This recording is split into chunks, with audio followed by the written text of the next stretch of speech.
Maswerteng tanghali po mga ka-STL. Narito na po ang resulta ng STL Pangasinan para sa araw na to, first draw November 14, 2024.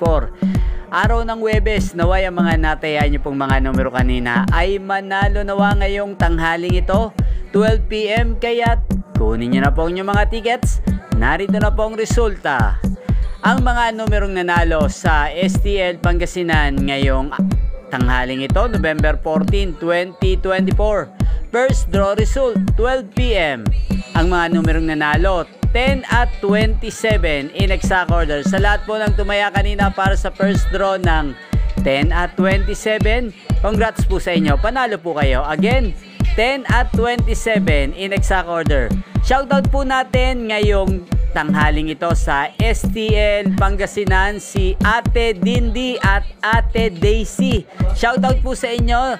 Naway isa po kayo sa manalo sa STL Pangasinan ngayong araw na to. At sa lahat po ng mga taga Pangasinan dyan, shoutout po sa inyo. Ayan yung pong napanood ang resulta ng STL Pangasinan sa channel na to, Roderick Hernandez TV. Maraming salamat po sa patuloy nyo pong pagsuporta sa aking channel.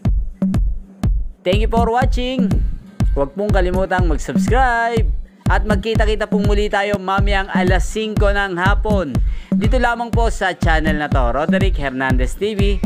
Thank you for watching.